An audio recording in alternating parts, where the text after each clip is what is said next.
அபார கருணா சிந்தும் ஞானதம் சாந்தரூபிணம் ஸ்ரீ சந்திரசேகரகுரும் பிரணமாமி முதான்மகம். காஞ்சி மகாபெரிவாளோட மகிமை கடல் மாதிரி விரிஞ்சிருக்கு. அவர் செஞ்ச ஒவ்வொரு செயலுமே ஒரு பெரிய சாதனை தான், ஒரு ரெக்கார்டு. 1966 பிப்ரவரி மாதம் 6ஆம் தேதி 7ஆம் தேதி சென்னையில் நுங்கம்பாக்கத்தில் அறநிலைய ஆட்சித்துறை கட்டிடத்தில் மடாதிபதிகள் மாநாடு கூட்டினா அப்படின்னு பார்த்தோம். அதாவது மத நல்லிணக்கம் அப்படிங்கிறது ரொம்ப அவசியம். அந்த மத நல்லிணக்கத்துக்கு முன்னால் ஒரு மதத்துக்குள்ள பல மத தலைவர்கள் இருந்தால் அவளுக்குள்ளேயே ஒரு ஒத்துமை வரணும், ஒரு அண்டர்ஸ்டாண்டிங் இருக்கணும். அப்படிங்கிறதுக்காக தான், அதுவும் குறிப்பாக இந்து மதத்தில் பல பிரிவுகள் இருக்குது, பல சம்பிரதாயங்கள் இருக்குது, அதுக்குன்னு பல மத தலைவர்கள்லாம் இருக்கா. இவாள்லாம் ஒருத்தருக்கு ஒருத்தர் போட்டி போட்டுண்டு சண்டை சச்சரவோடு இருந்தால் இவாளால் எப்படி ஜனங்களுக்கு நல்ல வழி காமிக்க முடியும்? அவளுக்கு அன்பையும் அருளையும் சொல்ல முடியும்? அதுக்காக தான் முக்கியமாக இந்த மடாதிபதிகளுக்குள்ளெல்லாம் ஒரு ஒத்துமை வரணும், அண்டர்ஸ்டாண்டிங் வரணும். அப்படிங்கிறதுக்காக மடாதிபதிகள் மாநாடு கூட்டணும் அப்படின்னு அரசாங்கத்திட்ட பெரிவா சொல்லி அது நடைமுறைக்கு வந்தது. அது அப்புறம் தொடர்ந்து பல சந்தர்ப்பங்களில் இது நடந்திருக்கு. அப்படி இருந்த பெரிவா மந்தவெளியில் இருக்கிறதே பெரியவாளுக்கு 1966 மார்ச் மாதம் 8ஆம் தேதி ஒரு கனகாபிஷேகம் நடந்தது சென்னை மந்தவெளியில். அதுக்கப்புறம் பெரியவா மார்ச் மாதம் 10ஆம் தேதி 1966 சென்னையில் டிநகரில் சிவவிஷ்ணு ஆலயம் அப்படின்னு ஒரு பெரிய பிரசித்தமான கோவில். அந்த கோவிலில் வேதாரண்ய மண்டபத்தை திறந்து வச்சா. 1965 அந்த சிவவிஷ்ணு ஆலயத்தில் அகில பாரத வேத சம்மேளனம் அப்படின்னு ஒன்று பண்ண சொல்லியிருந்தா. நமது சனாதன மதத்துக்கு, இந்து மதத்துக்கு ரொம்ப முக்கியமாக ஆதாரமாக இருக்கிறது பிரமாண நூல் வேதம் தான். அந்த வேதம்ங்கிறது ரிக், யஜுர், சாம, அதர்வணம் அப்படின்னு 4 பிரிவாக இருக்குது. அந்த 4 பிரிவிலையும் பல சாகைகள் இருக்கு. அந்த ஒவ்வொரு சாகையும் அத்தியானம் பண்ணினவாள்லாம் இருந்தா. அதுல பல சாகைகள்லாம் இந்த கலியோட பிரவாகத்தினால காலக்கோளாறு மறைஞ்சு போய் அதை படிக்கிறதுக்கு ஆள் இல்லாத, அந்த வித்தையை காப்பாத்துறதுக்கு மனுஷா இல்லாத போச்சு. அப்படி போனது போக மீதி என்ன இருக்கோ அதையானும் காப்பாற்றணும். தன்னோட வாழ்நாளில் நம்ம கண்ணை எதிர்க்க ஒரு தர்மம் அழியிறது, ஒரு வேத சாகை அழியறது பார்த்துன்னு சும்மா இருக்கக்கூடாது. அப்படிங்கிறதுக்காக தான் பெரியவா இந்த வேத சம்மேளனம்லாம் அப்பப்போ வச்சு அதை படிக்கிறவாளுக்கெல்லாம் ஒரு உற்சாகம் கொடுக்கணும், ஊக்கம் கொடுக்கணும். அப்படிங்கிறதுக்காக வேத சம்மேளனம் பண்ணினா. அந்த அகில பாரத வேத சம்மேளனம் அந்த சிவவிஷ்ணு ஆலயத்தில் நடந்தது. அதை ஞாபகார்த்தமாக அங்கே ஒரு பெரிய வேதாரண்ய மண்டபம் அப்படின்னு ஒன்று எழுப்பணும் அப்படின்னு பெரியவா அதை திறந்து வைக்கிறதுக்காக வந்தா. அந்த வேதாரண்ய மண்டபத்தை கட்டுறதுக்கு ஜெயேந்திர சரஸ்வதி சுவாமிகள் அவர்கள் தான் அடிக்கல் நாட்டினா. அதுக்கப்புறம் இந்த கட்டடம் விரிவா வந்து அதை பெரியவா 1966 மார்ச் மாதம் 10ஆம் தேதி திறந்து வச்சா. இந்த வேதாரண்ய மண்டபத்தை திறந்து வச்சுட்டு பெரியவா ஒரு முக்கியமான திட்டத்தை, உலகத்துக்கு பயனுள்ள ஒரு திட்டத்தை அறிமுகப்படுத்தினா. அது என்ன அப்படின்னா, பெரியவாளோட ரொம்ப பிரசித்தமான பிரபலமான ஃபேமஸ் திட்டம் பிடியரிசி திட்டம் அப்படிங்கிறது. இந்த பிடியரிசி திட்டம் அப்படிங்கிறது அது என்ன, அந்த திட்டத்துலாம் எப்படி நடத்தணும், அதோட பலன் என்ன அப்படிங்கிறதுல நாம கொஞ்சம் விரிவாகவே பார்க்கணும். இதோட இந்த திட்டம் ரொம்ப எளிமையான திட்டம், ஆனால் அதோட பலனும் ரொம்ப வலிமையானது. ரொம்ப சிம்பிளா இருக்கும். பெரியவா காரியம் சொல்றது எதுவுமே ரொம்ப சிம்பிளா தான் இருக்கும், ஆனால் பலன் ரொம்ப அபரிமிதமா இருக்கும். அது மாதிரி தான் இந்த பிடியரிசி திட்டத்துப்படி என்ன பண்ணோம் அப்படின்னா, எல்லாரும் வீட்டில் சாப்பிட்றதுக்காக அரிசி எடுக்கிறோம் இல்லையா. அன்னன்னைக்கு காலங்காலத்தால ஏந்தணுன்னா அவவா சமையல் பண்ணுறதுக்காக, குறிப்பாக லேடிஸ்லாம் சாப்பாட்டுக்குன்னு அரிசி எடுக்கிறா. அப்படி இருக்கிற அரிசியில் ஒரு கைப்பிடி எடுத்து, தங்களோட கையளவு கைப்பிடி எடுத்து இன்னொரு பாத்திரத்தில் ஒரு பானையில் போட்டு வைக்கணும். அதோட 2 நயா பைசா போடணும். 66ஆம் வருஷத்தில் 2 பைசா அப்படிங்கிறது ஒரு பெரிய விஷயமா இருந்திருக்குன்னு இப்போ கதை கேட்கறதே தெரியுது. தினமும் ஒரு பிடி அரிசி 2 பைசா அப்படி போட்டேன்னா ஒரு மாசத்துக்கு 30 பிடி அரிசி ஆச்சு. 30 × 2 60 பைசா ஆச்சு. இதை என்ன பண்ணும், வீட்டுக்கு வீடு இப்படி பண்ணினா எல்லாத்தையும் இருக்கிற அந்த அரிசியில அந்த தெருவில் இருக்கிறவாளோ இல்லை அந்த பேட்டையில் இருக்கிறவாளோ யாரோ சில தர்ம சிந்தனை உள்ளவா வாலண்டியர்ஸ் எல்லாம் போய் எல்லாத்தையும் வீட்டுக்கு வீடு இந்த கலெக்ட் பண்ணி எல்லா அரிசியும் ஒன்னா சேர்த்து அந்த பைசாலாம் ஒன்னா சேர்த்து பக்கத்துல அந்த காலனிக்குள்ள அந்த ஏரியாக்குள்ள எந்தெந்த கோவில்ல ரொம்ப வறுமையில இருக்கோ, நைவேத்தியத்துக்கு கூட ஒன்றும் வசதி இல்லாத இருக்கோ, அந்த கோவில்ல சுவாமி நைவேத்தியத்துக்காக இந்த அரிசியெல்லாம் விநியோகம் பண்ணணும். அந்த பைசா எதுக்கு அப்படின்னா, வெறும் அரிசியா கொடுத்தா அது நைவேத்தியம் ஆயிடுமா, சாதம் ஆயிடுமா, வயிறு ரொம்பிடுமா, அதுக்கு ஏதாவது பண்ணணுமே. ஒரு அடுப்புல வேக வைக்கணும்னா கூட அதுக்கு ஒரு விறகு வேணும், அதுக்கு ஏதாவது ஒரு தயிர் சாதமா பண்ணணும் அப்படின்னா கூட அதுக்கு ஒரு தயிர் வேணும், உப்பு வேணும், இதுக்கெல்லாம் ஒரு பைசா வேணுமே. அதுக்காக தான் 2 பைசாவும் போடுறது, ஒரு படி அரிசியும் போடுறது அப்படின்னு இந்த பிடியரிசி திட்டத்தை பெரிவா அறிமுகப்படுத்தினா. இப்படி பக்கத்துல உள்ள ஆலயங்கள்ல ரொம்ப வசதி குறைவா இருக்கிற ஆலயங்களுக்கு நைவேத்தியத்துக்கு கொடுத்து தினம் அங்க அன்னமாக்கப்பட்டு, அது எப்படி வேணா இருக்கலாம், அன்னமாக்கப்பட்டு சுவாமிக்கு நைவேத்தியம் பண்ணிவிட்டு பூஜை பண்ணி நைவேத்தியம் பண்ணிட்டு அதை பிரசாதமா அந்த கோவில் வாசல்ல வச்சு ஏழைகளுக்கெல்லாம் விநியோகம் பண்ணணும் அப்படின்னு பெரியவா இந்த திட்டத்து மூலியமா அறிமுகப்படுத்தினார். ஏதோ பசிச்ச ஏழைகளுக்கு பசியாடுறதுக்கு தான் இந்த பட்ட சாதம் கிடைக்கிறது அப்படின்னு இல்லை. பசியோடு இருக்கிற கடவுளுக்கு எல்லாமே, சுவாமிக்கு எல்லாமே நைவேத்தியத்துக்கும் அவளோட பசியாடுறதுக்கும் இந்த திட்டம் உதவியா இருக்கு. பெரியவா பண்ற எந்த ஒரு காரியமும் நமக்கு மட்டும்தான், இந்த மண்ணுலகத்துக்கு மட்டும்தான் ஏதோ பலன் அப்படின்னு நினைக்க வேண்டாம். விண்ணுலகத்துக்கும் இவாளோட பலன் தான், இவா சொல்ற உபதேசத்தினால பலன் தான் ஏற்படுறது. இவா பல காரியங்கள் சொல்லியிருக்காளே, எல்லாரையும் திருப்பி திருப்பி வேதாத்தியனம் பண்ணணும், வேதத்துல சொன்ன கர்மானுஷ்டானங்கள்லாம் பண்ணணும்லாம் சொன்னது எதுக்காக அப்படின்னா, வேதத்தில் உள்ள கர்மானுஷ்டானங்களை பண்ணி யாகங்கள்லாம் நடந்தாதான் இந்திராதி தேவதைகளுக்கு எல்லாமே ஆகாரம் கிடைக்கிறது, தேவதைகள் எல்லாமே தங்களோட உலகத்துல சௌக்கியமா இருக்க முடியாது. அதனால இவர் சொல்றது எல்லாமே மண்ணுலகத்துக்கு மட்டும் இல்லை, விண்ணுலகத்துக்கும் சேர்ந்துதான் பலனை கொடுக்கக்கூடியது. இது மண்ணுலகம் விண்ணுலகம்னு இல்லை, இன்னும் அண்டச்சராச்சரத்துல எத்தனை ஜீவராசிகள் இருக்கோ, எத்தனை உலகம் இருக்கோ, யாராருக்கு என்னென்ன தேவையா வேணுமோ அது அத்தனைக்குமே ஒரு வழியை சொல்றதுக்குன்னே இப்படி ஒரு அன்புமயமான அவதாரம் தான் பெரியவா. அன்புமயமான அவதாரம் தான் பெரியவா. அந்த பிடியரிசி திட்டத்துல அப்படித்தான் கோவில்ல நைவேத்தியம் இல்லாத சுவாமிக்கெல்லாம் நைவேத்தியத்துக்கு வழியா இருந்தது. அதே மாதிரி பசிச்சவாளுக்கும் பசியாடுறதுக்கும் இந்த பட்டசாதம் கிடைக்கிறது இருந்தது. அதுல பெரியவா இன்னொன்னு பண்ணினா, பெரியவா எவ்வளவு பிராக்டிக்கல் அப்படிங்கிறத பார்க்கலாம். ரொம்ப ஆச்சரியமான ஒரு விஷயம். பொடி அரிசி எடுத்து போடுங்க ஒரு பானையில, அதுல 2 பைசா போட்டு வாங்கோ, இது பக்கத்துல ஏதோ ஒரு கோவில்ல கொடுங்கோ, அதை இனிமே ஏதோ ஒரு ஆகாரமா பண்ணி சுவாமிக்கு நைவேத்தியம் பண்ணிட்டு விநியோகம் பண்ணிடலாம் அப்படின்னா இது ஒரு சாதாரண திட்டமா இருக்கு. இதை சொல்றதையே பெரியவா என்ன பண்ணினா, இந்த பட்டசாதம் போட்டு அதை விநியோகம் பண்ணணும் அப்படின்னா சுவாமிக்கு என்ன வெறுஞ்சாதமா நைவேத்தியம் பண்ண முடியும்? நாம இன்னும் கரிகா கூட்டு சாம்பார் ரசம்னு என்னெல்லாமோ வாய்க்கு வகையா எல்லாம் சாப்பிட்றோம். ஆனா சுவாமிக்கு நைவேத்தியங்கிறதை மட்டும் வெறுஞ்சாத்து தானே வைக்கிறோம். ஆனா மந்திரம் மட்டும் சொல்லிக்கிறோம், ஷால் என்னும் சாகபாகாதிகம் அப்படி இப்படின்னு ஏதத் சர்வம் அமிர்தம் மகா நிவேத்தியம் நிவேதயாமி அப்படின்னு எல்லாம் பிரமாதமா சொல்லிடுறோம். ஆனா நம்ம உப்பு போட்டிருக்குமா உரப்பு போட்டிருக்குமான்னு தெரியல, அமிர்தம் அப்படின்னு சொல்றோம். அமிர்தமா இருக்கிறாப்புல நாம பாவிச்சுக்கிறோம். நம்மளோட பாவனையுமே சுவாமி கிரகிச்சுக்கிறார். அவருக்கு என்ன வெளியில வைக்கிறதா வேணும், நம்மளோட மனோபாவம் தான் அவருக்கு முக்கியம். பாவகிராகியாச்சே பகவான். அதனால அவரும் எல்லாத்தையும் நம்ம எதை சொன்னாலும் ஏத்துண்டு அனுகிரகம் பண்றார். ஆனால் ஈஸ்வரன் அனுகிரகம் பண்ணிடுவார். மனுஷாளுக்கு நாக்குன்னு ஒன்னு ருச்சி இருக்கே, மனுஷா இப்படி இருப்பாளா, அவளுக்கு ஏதானும் வெஞ்சனம் பண்ணி தான் அந்த ஆகாரத்தை உள்ள தள்ள வேண்டியிருக்கு. வெறுஞ்சாதமா சாப்பிட முடியல. அது பண்ணணும் அப்படின்னா இந்த சாப்பாட்டுல ரொம்ப சிம்பிளா பண்ணணும்னா கூட ஒரு தயிர் சாதம் மோர் சாதம் அப்படிங்கிறோம். இந்த மோர் சாதம்னா கூட சாத்தை வடிச்சுட்டா அதுக்கு ஒரு மோர் வேணும்னா தயிரோ மோரோ வேண்டிருக்கு, அதுக்கு ஒரு பாலை வாங்க வேண்டிருக்கு, காய்ச்ச வேண்டிருக்கு, உரகுத்த வேண்டிருக்கு. அதை வெறுமனை வச்சுக்க முடியல, உடனே ஒரு உப்பு போட வேண்டிருக்கு. போட்டுட்டா இந்த உப்பையும் போட்டு மோரையும் விட்டு கலந்து சாப்பிட முடியறதோ, அதுக்கு தொட்டுக்கு ஏதானு ஒண்ணு வேண்டிருக்கு. இதெல்லாம் இல்லைன்னா நமக்கு இறங்க மாட்டேங்கிறது. என்னதான் பசிச்சாலும் பசிக்கு எதா இருந்தாலும் உள்ள போட்டுக்கலாம் அப்படின்னா கூட நாக்குன்னு ஒண்ணு இருக்கிறதுனால இதெல்லாம் கேட்கறது.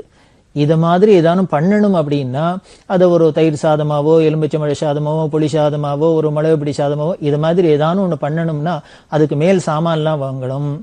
அந்த சாமான் வாங்குறதுக்குன்னு பைசா வேணும். மேலும் இதை அடுப்புல கேஸ்ல வச்சு பண்ணணும்னா அதுக்கு எரிபொருளுக்கு ஏதானும் பைசா வேணும். இதுக்கெல்லாம் ஒரு காசு வேண்டிருக்குங்கிறதுனால பெரியவா என்ன பண்ணினா, இந்த கோவில் வாசல்ல கொடுக்குற அந்த பட்டைய எனாமா கொடுக்காத ரொம்ப மினிமம் விலைக்கு, அதாவது பெரியவா அப்ப பிக்ஸ் பண்ணினது 10 பைசா அப்படின்னு வச்சா, ஒரு பட்டை சாதம் அப்படின்னா நன்னா வயர் ரொம்பராப்புல இருக்கும், பெரிய பட்டை தான். கோவில் எல்லாம் பார்த்தேன்னா அப்படி ஒரு கப்பில் வச்சு போட்டாள்னா பெருசா தான் இருக்கும். நமக்கு ஹோட்டல்ல வைக்கிறாப்புல இல்லை, அளவு சாப்பாடு இல்லை அது. அது ஒரு பட்டை அப்படிங்கிறது பெருசா முழுக்க சாப்பிட்டோம்னா வயிறு ஃபுல்லா ரொம்பிடும். அந்த பட்டை சாதம்னா கூட அதுக்கு 10 பைசா அப்படின்னு வச்சா அது ரொம்ப சாதாரண விலை. இந்த 10 பைசாவை கொடுத்து யாரா இருந்தா கூட, ஒரு பிச்சைக்காரனா இருந்தா கூட ஒரு கோவில் வாசல்ல உட்கார்ந்தாருன்னா ஒரு அரை மணி 1 மணி உட்காண்டாருன்னா நிச்சயம் 10 பைசா கலெக்ஷன் ஆயிடும், 20 பைசா கலெக்ஷன் ஆயிடும். அவர் 2 பட்டையை வாங்கிட்டாருன்னா கார்த்தால ஒரு பட்டை சாப்பிடலாம், ராத்திரி ஒரு பட்டை சாப்பிடலாம். 20 பைசால அன்னைக்கு அவரோட பசி ஆறிடும். அவர் கதையை பார்த்துன்னு அதுக்காக 10 பைசாக்கு கொடுக்கணும் அப்படின்னு வச்சா. ஏன்னா இதை எனாமா கொடுக்கறது அப்படின்னா அதுல ஒரு நிர்வாக சிக்கல்லாம் வரலாம். முன்னமே சொன்னேன், பெரியவா ரொம்ப பிராக்டிக்கல் அப்படின்னு எல்லாத்தையும் வைப்பா, 4 பக்கமும் வைப்பா. அதுல உள்ள வைதிக ஆஸ்பெக்ட்ஸையும் முதல்ல பாப்பா, அதே மாதிரி லௌகிக ஆஸ்பெக்ட்ஸையும் ரொம்ப பாப்பா. பார்த்து இந்த காரியத்தினால அடுத்த வாளுக்கு ஒரு இடைஞ்சல் வரப்படாது. ஏண்டா இந்த காரியத்தை எடுத்தணும், எதுக்கு இப்படி பண்றோம் அப்படின்னு நமக்கு ஒரு தோணப்படாது. அப்படிங்கிறதுக்காகவே அதுல உள்ள எல்லா விஷயத்தையும் பார்த்து அதுக்கெல்லாம் ஒரு விதாயம் சொல்லி பெரியவா எந்த திட்டமும் சொல்றதுங்கிறது அவளோட ஸ்பெஷல். பல இடங்கள்ல பார்த்தேன்னா பல குருமார்களும் இந்த திட்டத்தையே தான் சொல்றா. அவ ஒரு பிடி அரிசி எடுத்து போட்டணும், கைப்பிடி அரிசி, பிடி அரிசி அப்படிங்கிறது ரொம்ப பிரபலமா ஆயிடுத்து. அப்படி பெரியவா அதுல சொல்றதே என்ன பண்றா, 10 பைசா கொடுக்கலாம் அப்படின்னு சொன்னா. ஆனா இன்னைக்கு பார்த்தேன்னா இதை யாரும் விலைக்கு விற்கிறதா தெரியல. இந்த பிடி அரிசியில சேர்ற அந்த அரிசிய அதுல உள்ள வர பணத்தை எந்தெந்த இடத்துக்கெல்லாம் எனாமா கொடுக்கலாமோ அங்கதான் கொடுத்துட்டு இருக்கா. அப்படின்னா பெரியவா சொன்னதுக்கு மேல இந்த திட்டத்தை நாம் எல்லாம் பக்தி ஸ்ரத்தையா செயல்படுத்துறோம் அப்படின்னு பெருமையா நாம சொல்லிக்கிறாப்புல நடந்துட்டு இருக்கு. அப்படி ஒரு அருமையான திட்டம் இந்த பிடியரிசி திட்டம். இந்த பிடியரிசி திட்டம் ரொம்ப அருமையான திட்டம் அப்படின்னும் எளிமையான திட்டம்னும். இது ஏன் பெரியவா சொன்னா, 1966ஆம் வருஷம் மார்ச் மாசம் 10ஆம் தேதி சென்னையில மாம்பலத்துல சிவா விஷ்ணு கோவில்ல இதை ஏன் ஒரு பெரிய திட்டமா அறிமுகப்படுத்தணும், இது எல்லாரும் கம்பல்சரியா வீட்டுக்கு வீடு பண்ணணும்னு ஏன் பெரியவா உபதேசம் பண்ணணும் அப்படின்னா அதுக்கு பின்னால ஒரு கதை இருக்கு, குட்டி கதை ஒண்ணும். திருவல்லிக்கணியிலேருந்து ஒரு பக்தர் பெரியவா தரிசனத்துக்கு போயிருந்தார். அந்த பக்தர்கிட்ட சொன்ன கதை, நான் உனக்கு ஒரு கதை சொல்லட்டுமா அப்படின்ட்டு பெரியவா கதை சொல்றா. என்ன கதை அப்படின்னா, மகாபாரதத்துல கர்ணன் ஒரு பெரிய கொடையாளி, எல்லாருக்கும் தெரிஞ்சவர். அந்த கர்ணன் தானத்துக்கு கர்ணன் தான் அப்படின்னு உலக பிரசித்தமா இருக்கிறது. அந்த கர்ணன் எதை கேட்டாலும் கொடுத்துருவார். அவர்கிட்ட அவர் வாயில இல்லைன்னே வராது. அதனால எதுவா இருந்தாலும் கொடுக்கறது அப்படிங்கிறது அவரோட குணமா இருந்தது. அதனால தானத்துக்கு கர்ணன் அப்படிங்கிற பெயர் அடைஞ்சார். அந்த கர்ணன் வீர சொர்க்கம் அடைஞ்சான். சொர்க்கத்துக்கு போறான். சொர்க்கத்துல போனா அங்க தேவதைகள்லாம் அவனை தங்க கட்டியில் உட்காத்தி வச்சு அப்படியே உபச்சாரம் பண்ணி எல்லாம் பண்றா. அப்படி பண்றதே இந்த கர்ணனுக்கு ரொம்ப தாகம், பசி தாகமா இருந்துதான். அந்த பசி தாகமா இருக்கிறதே என்ன பண்ணா, பக்கத்துல இருக்க தேவதைகள்கிட்ட கர்ணன் கேட்டான், எனக்கு ரொம்ப அதெல்லாம் இருக்கட்டும், நீங்க பண்ற உபச்சாரம்லாம் இருக்கட்டும், எனக்கு இப்ப சாப்பிடணும், பசிக்கிறது, தாகமா இருக்கு, நல்ல பசி தாகத்துக்கு அன்னம் கொடுங்கோ, தீர்த்தம் கொடுங்கோ அப்படின்னு கேட்டா அந்த தேவதைகள்லாம் சொன்னா, இதோ வைரம் இருக்கு, வைடூரியம் இருக்கு, இன்னும் பசுமாடு இருக்கு, அது இருக்கு, இது இருக்கு, கோ இருக்கு, பூ இருக்கு, எல்லாம் இருக்கு, இதுல எதை வேணாலும் கேளு, நாங்க கொடுக்க முடியும் அப்படின்னு. கர்ணனுக்கு ஆச்சரியமா இருந்தது. நம்ம பசிக்கு சாப்பாடு வேணும், தாகத்துக்கு தண்ணி வேணும்னு கேட்டா இவ ஏதோ வைரத்தை காமிக்கிறா, பவுனை காமிக்கிறா, வெள்ளியை காமிக்கிறா, அதை காமிக்கிறா, இதை காமிக்கிறாளே அப்படின்ட்டு அவருக்கு தாபத்துல சொன்னேன், நான் சாப்பாடு வேணும்னு கேட்டாக்க, தீர்த்தம் வேணும்னு கேட்டா நீங்க இதெல்லாம் கொடுக்குறீங்களே, இதெல்லாம் பசி ஆத்துமா என்ன, இதெல்லாம் தாகத்தை ஆத்துமா, தணிக்குமா, எனக்கு அதுதானே வேணும் அப்படின்னு கேட்டேன். உடனே அந்த தேவதை சொல்லித்து, நீங்க கோச்சிக்க கூடாது, என்னை மன்னிச்சுக்கணும், பூலோகத்துல உள்ள மனுஷாலாம் பூமியில எதெல்லாம் தானம் பண்றாளோ அதெல்லாம் இங்க வந்து நிற்கும், அதுதான் இங்க அவைலபிளா இருக்கும், இங்க எங்கள்கிட்டன்னு எதுவும் கிடையாது, ஒன்னும் ஸ்டாக்கு, அவ என்ன கொடுத்துட்டு வராளோ அந்த புண்ணியம், அந்த தான பலன்லாம் இங்க வந்து நிற்கும், அவ கொடுத்ததுக்கு நாங்க திருப்பி பதிலுக்கு அவ என்ன கொடுத்தாலோ அதுலேருந்து தான் கொடுக்க முடியும், அவ கொடுக்காத எங்களால கொடுக்க முடியாது. ஒரு சித்தர் பாடல்ல சொல்றாரு, மகான் அவர் சொல்றார், என்னன்னு, ஓடி ஓடி இட்ட பிச்சையும் அப்படியே பிச்சைக்காராளை பார்த்தா, பசியோட போறவாளை பார்த்தா ஓடி போய் கொடுக்கணுமா அவளுக்கு, ஓடியிட்ட பிச்சை எப்படி இருக்கும், சாடி விட்ட குதிரை வேல் முன்னால வந்து நிற்குமேங்கிற. நாம போனோம்னா மேல் லோகத்துக்கு போனோம்னா அப்படி குதிரையை ஒரு சொடக்கு போட்டு இப்படி சாடி விட்டாக்க அது என்ன பண்ணும்னா அப்படி தாவி குவிச்சுன்னு முன்னால போய் ஓடும். அது மாதிரி நம்ம ஓடி ஓடி பண்ணின தான தர்மங்கள், போட்ட பிச்சைகளும், அடுத்தவா பசிக்கு கொடுத்ததெல்லாம் சாடி விட்ட குதிரை போல நமக்கு முன்னால வந்து நிற்கும்லாம் சொல்றா இல்லையா. அது மாதிரி நாம இங்க கொடுக்கறதான் அங்க போய் நிக்கிறது அப்படின்லாம் நமக்கு தெரியுது. அதைத்தான் இந்த தேவதையும் சொல்லித்து. அப்போ கர்ணன் கேட்டான், அப்ப நான் இத்தனை கொடுத்துருக்கேன், நீ கொடுத்தது இதெல்லாம் தான் இங்க வந்திருக்கு அப்படின்னு சொன்னா, அப்ப என்ன நான் ஒரு தரம் கூட அன்னதானம் பண்ணலையா, ஒருத்தர் கூட சாதம் போடலையா? நீ போடலையான்னு எங்களை கேட்டு பிரயோஜனம் இல்லை, போட்டிருந்தா இங்க வந்து நிற்கும் அப்படின்னா. அப்பதான் கர்ணன் ஃபீல் பண்ணினாராம், ஆஹா ஓ நம்ம லைஃப்ல என்னெல்லாமோ தானம் பண்ணியிருக்கோம், கோதானம் பண்ணியிருக்கோம், பூதானம் பண்ணியிருக்கோம், சொர்ணதானம் பண்ணியிருக்கோம், அத்தை பண்ணியிருக்கோம், இத்தை பண்ணியிருக்கோம், ஏன் நம்மளோட உயிருக்கு உயிரான கவச்ச குண்டலங்கள்லாம் அதை கொண்டு கொடுத்துருக்கோம். இத்தனை பண்ணின்னு நாம ஒரு அன்னதானம் ஒரு நாளைக்கு கூட பண்ணலன்னு இப்பதான் தெரிஞ்சுது எங்க சொர்க்கத்துக்கு போனோன்னு. ஏன் அப்படின்னர், இந்த அன்னதானம் ரொம்ப சிம்பிளா இருக்கும் இல்லையோ, என்ன சாப்பாடுங்கிறது வரவாளுக்கு இலையை போடுறோம், சாப்பாடு போடுறோம் அப்படிங்கிறது ரொம்ப சர்வசாதாரணமா இருக்கு.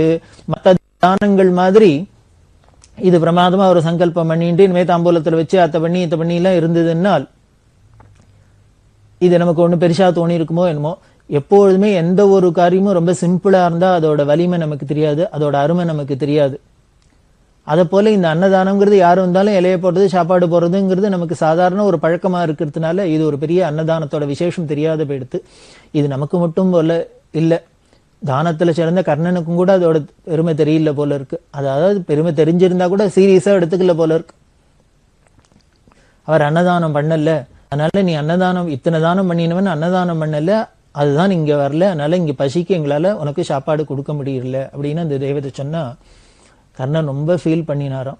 ஆஹா, இவ்வளவு தானத்துக்கு சிறந்த கர்ணன்னு பேரடைஞ்ச நாமளால இப்படி ஒரு அன்னதானம் பண்ணாத விட்டுட்டுமே, இப்ப நம்ம பசி தாகத்துக்கு எந்த லோகத்துக்கு போனாலும் நம்ம பசியை தீக்கிறதுக்கு இப்படி ஒரு வழி இல்லாத போயிடுதே அப்படின்னு வருத்தப்பட்டு, சரி நாங்க இருக்கிறதே தப்பு பண்ணிட்டேன், இப்போ இதுக்கு ஏதானும் ஒரு வழி சொல்லுங்களே, என் பசியாரத்துக்கு என்ன வழி அதை சொல்லுங்க அப்படிங்கிறதே அந்த தேவதை சொல்லித்தான். இவ்வளவு தானம் தர்மம் பண்ணினத்தோட பலன் என்ன இருக்குன்னா அது வீண் போயிடாது, அது ஏதோ ஆபத்து காலத்துல சமயத்துல உபயோகப்படுறாப்புல இருக்கு. நீ என்ன பண்ணின, நீனாவே அன்னதானம் பண்ணலைன்னா கூட ஒரு நாளைக்கு ஒரு பசியோட ஒருத்தர் வந்து உங்ககிட்ட கேட்டார், பசி சாதம் போடு அப்படின்னு. அப்போ நீ என்ன பண்ணின, நீ வீட்டுக்குள்ள கூப்பிட்டு சாதம் போடலைன்னா கூட பக்கத்துல பெரிய அன்னசாலை வச்சு துரியோதனன் அன்னசத்திரம் கட்டி பண்ணிட்டு இருக்கான். அதனால அந்த துரியோதனன் அன்னதானம் பண்ணிட்டு இருக்கான், அங்க போய் சாப்பிடுன்னு கை விரல காமிச்ச, ஆள்காட்டி விரல காமிக்கிறோம்ல, அங்க நடக்கிறது போய் சாப்பிடுங்க அப்படின்னு சொல்றோமோ இல்லையோ, அது மாதிரி வாயால சொல்லி கையால காமிச்ச அந்த ஆளு அங்க போய் சாப்பிட்டார், பசியாரித்து. அந்த புண்ணியத்தோட பலன் இருக்கு உனக்கு. அதனால என்ன பண்ணு, ஒரு பசியோட வந்தவருக்கு யாரோ அன்னதானம் பண்ற இடத்த சுட்டி காமிச்சியோ இல்லையோ, அந்த இடத்துல நடக்கிறது அங்க போய் சாப்பிடுங்க, உங்களுக்கு சௌக்கியமா கிடைக்கும், உங்க பசி யாரும்னு சொல்லி விரல காமிச்சதுனால அந்த ஆள்காட்டி விரல உன் வாயில வச்சுட்டு சூப்பின்னு இருப்பா, உனக்கு பசிதாகம் தெரியாது அப்படின்னு அந்த தேவதை சொல்லித்தான். இதை கர்ணன் உடனே இந்த விரல வாயில போட்டு தன்னோட பசிதாகத்தை தீர்த்துண்டான் அப்படின்னு பெரியவா இந்த கதையை சொன்னான். யாரு, திருவல்லிக்கணியிலேருந்து வந்த ஒரு பக்தர்கிட்ட. அதாவது ஒன்னும் கூட்டங்கிட்டம் இல்லைன்னா பெரியவா விஸ்ராந்திய ஏகாந்தமா உட்கார்ந்து நிற்கிறது, இது மாதிரி பல அபூர்வமான விஷயங்கள்லாம் சொல்லுவா. இது ரொம்ப பல சமயங்கள்ல நடக்கக்கூடிய விஷயம். அது மாதிரி இந்த கர்ணனோட கதையை சொல்லி அப்ப சொல்றா பெரியவா, இவ்வாறு ஆச்சரியமா இருக்கு, இவன் சாதம் போட்டு அடுத்த வாழ்க்கை அன்னதானம் பண்ணலாம் கூட யாரோ அன்னதானம் பண்ணின இடத்த கை காமிச்சதுக்கு அந்த காமிச்ச கை அதுல இருக்கிற விரல வாயில போட்டுனாலே நம்ம பசிதாகம் அடங்கி விடுறது அப்படின்னா, நமக்கு ஆறிடுறதுன்னா, நம்ம கையாலே சமைச்சு சாதம் போட்டு எல்லாருக்கும் அன்னதானம் பண்ணினோம்னா எவ்வளவு புண்ணியம் கிடைக்கும். அதுக்கப்புறம் நம்ம பரம்பரையிலையும் யாரானும் பசின்னு வாடுவாளா, தாகம்னு வாடுவாளா அப்படின்னு அன்னதானத்தோட பெருமையை சொல்லி, அன்னதான சிவன்னு ஒருத்தர் இருந்தார், முன்னமே பார்த்திருக்கோம். அன்னதான சிவன்னே அவருக்கு பேரு. அவருக்கு என்ன லட்சக்கணக்கான பேருக்கு அன்னதானம் பண்றதுதான் அவரோட வாழ்க்கையோட ஒரே காரியமா இருந்தது. கட்டிக்க ஒரு 4 முழம் வேஷ்டி, ஒரு துண்டு, ஒரு பழைய வண்டி, காளமாட்டு வண்டி, இதுதான் அவரோட சொத்து. அப்படி இருந்தவர் லட்சக்கணக்கான பேருக்கு வயிறார மலமலையா சமைச்சு சமையல் பண்ணி அவர் விதவிதமா அன்னதானம் பண்ணியிருக்க. அன்னதான சிவன் பேரு. அந்த அன்னதான சிவன் காலமானோன்னு பெரியவா சொன்னாங்கிறது பார்த்தோம். என்ன சொன்னா பெரியவா? அந்த அன்னதான சிவன் காலமாயிட்டார். அதுக்கு பெரியவா சொல்றா, இவர் மோட்சத்தை அடையறதுக்கு பெரிய இன்னுமே அத்தை பண்ணல, ஜபம் பண்ணல, தப்பம் பண்ணல, இது மாதிரி ஆத்ம சாதனைன்னு சொல்லக்கூடிய அளவுக்கு ஏதோ பெருசாலாம் ஒன்றும் பண்ணல. அப்படி எல்லாம் பண்ணலைன்னா கூட பல பேருக்கு சாதம் போட்டு 10 பேருக்கு சாதம் போட்டே மோட்சத்துக்கு அடைஞ்சுட்டார் அப்படின்னு பெரியவா சொன்னார். அதாவது 10 பேருக்கு சாதம் போட்டு அன்னதானம் பண்றதே பெரிய யாக யஜ்யம், ஜபம் தபம் பூஜை அப்படிங்கிறாப்புல பெரியவா அதுக்கு ஒரு உயர்வை கொடுத்து இப்படி 10 பேருக்கு சாதம் போட்டே மோட்சத்தை அடைஞ்சுட்டார் அப்படின்னு சொல்ற. அப்படின்னா நாமளும் கையார மனசார எல்லாருக்கும் அன்னதானம் பண்ணினோம்னா ஏன் நம்மளும் மோட்சத்தை அடைய முடியாது? அதுக்காக தான் இந்த கர்ணன் கதையை சொல்லி பெரியவா சொன்னா, இப்படி அப்போ நினைச்சுட்டேன், அவ்வளவு தானத்துல சிறந்த கர்ணனே கடைசியில ஒரு சின்ன ஒரு விஷயத்தை கவனிக்காத விட்டுட்டு அன்னதான சிறப்பை தெரிஞ்சுக்காத அன்னதானம் பண்ணாத இருந்துட்டு அவ்வளவு கஷ்டப்பட்டான் அப்படின்னு. இந்த கர்ணன் மாதிரி இனிமே உலகத்துல யாரும் கஷ்டப்படப்படாதுன்னு எனக்கு ஒரு ஆசை. அதனாலதான் என்ன பண்ணேன், இந்த பிடியரிசி திட்டத்தை சொன்னேன். இந்த பிடியரிசி திட்டப்படி இதுனாக்க ஏதோ ஆயுசுல ஒரு நாளைக்குன்னு இல்லை, தினமே நித்தியம் அன்னதானம் பண்ணின பலன் நமக்கு அத்தனை பேருக்கும் வருது. ஒவ்வொரு நாளும் புடிப்புடியா நமக்கு அன்னதான பலன் வருது. அதுக்குத்தான் இந்த பிடியரிசி திட்டத்தை சொன்னேன் அப்படின்னு பெரியவா பிற்காலத்துல இதுக்கு வியாக்கியானம் சொல்றா. இது அந்த பிடியரிசி திட்டத்தோட சிறப்பு. அதைத்தான் 66ஆம் வருஷம் பெரியவா இன்ட்ரடியூஸ் பண்ணி எல்லாரும் இதுல கலந்துக்கணும் அப்படின்னா. இது இன்னைக்கு பார்த்தீங்கன்னா ரொம்ப பிரமாதமா நடந்துட்டு இருக்கு, ரொம்ப விமரிசையா நடந்துட்டு இருக்கு. இது இன்னும் உலகம் முழுக்க விமரிசையா நடக்கணும் அப்படிங்கிறது தான் ஆசை. அந்த அன்ன சுத்தி சர்வசுத்தின்னு இந்த ஆகாரம்ங்கிறது அதுவும் கோவில்ல நைவேத்தியம் பண்ணி ஈஸ்வர பிரசாதமா இருந்ததுன்னா நமக்கு இன்னும் ஞானத்தை கொடுக்கறது, தெளிவை கொடுக்கறது. அந்த அன்னமும் எளிமையா இருக்கணும்னு சொன்னா பெரியவா, ஒரு தயிர் சாதம், ஒரு மிளகுபொடி சாதம், அது மாதிரிலாம் தான் பெரியவா சொல்லுவா. காரணம், அதுல புளி சாதம் அப்படின்னா கூட இனிமேல் புளிக்காய்ச்சல் காய்ச்சல்னாலே அதுக்கு இனிமேல் ரொம்ப காஸ்ட்லி. அப்படி இல்லாத வெறும் மிளகு சீரகத்தை தட்டி போடுறது, ஒரு உப்பு போடுறது, அதை பிசைஞ்சிட்டாக்க சம்பா சாதம் அப்படின்னு பரமேஸ்வரனுக்கு ரொம்ப பிரீத்தியா சொல்லியிருக்கு. பிரதோஷ காலத்துல நடராஜாக்கு இந்த சம்பா சாதத்தை தான் நைவேத்தியம் பண்றா. இது பண்றதுக்கும் எளிமை, ரொம்ப சிம்பிள், உடம்புக்கும் ரொம்ப ஆரோக்கியத்துக்கும் நல்லது. அதனால இந்த சம்பா சாதமா பண்ணலாம், இல்ல தயிர் சாதமா பண்ணலாம், அப்படி எல்லாம் சொல்லி பெரியவா ஆகாரத்துல ரொம்ப சிம்பிளா இருக்கணும்னு எதிர்பார்ப்பா. பெரியவா எல்லாமே சிம்பிள், அது வேற விஷயம்.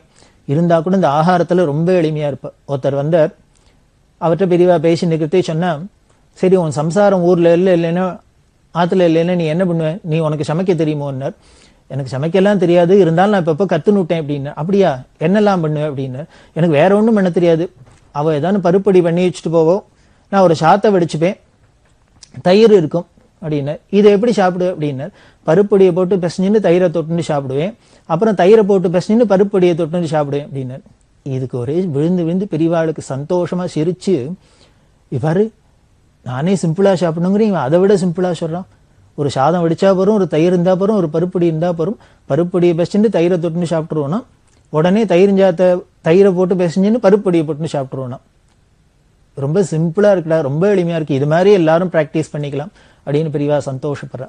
இது மாதிரி இந்த எளிமையா ஆகாரத்தை வச்சுக்கிறதுல பெரியவாளுக்கு ரொம்ப சந்தோஷம் இருக்கும். அப்படி சொன்ன அந்த பெரியவா இந்த அன்னதான திட்டம் அப்படின்னு ஒருத்தருக்கும் பசிங்கிறதே இருக்கக்கூடாது அப்படிங்கிறது, இந்த பசிப்பிணிங்கிறது தான், இந்த பசி கொடுமை தான் நாட்டுல பல தவறுதெல்லாம் நடக்கிறதுக்கு, தப்பு நடக்கிறதுக்கு காரணமா இருக்கிறதுனால இந்த பசியை போக்கணுங்கிறதுக்காக இந்த எளிமையான பிடியரிசி திட்டத்தை சொன்னா அதோட பலன்லாம் இன்னும் எப்படி எல்லாம் கிடைச்சிருக்கு, அதனால என்னென்னலாம் அதிசயங்கள்லாம் நடந்திருக்குன்னு நம்ம தொடர்ந்து பார்க்கலாம்.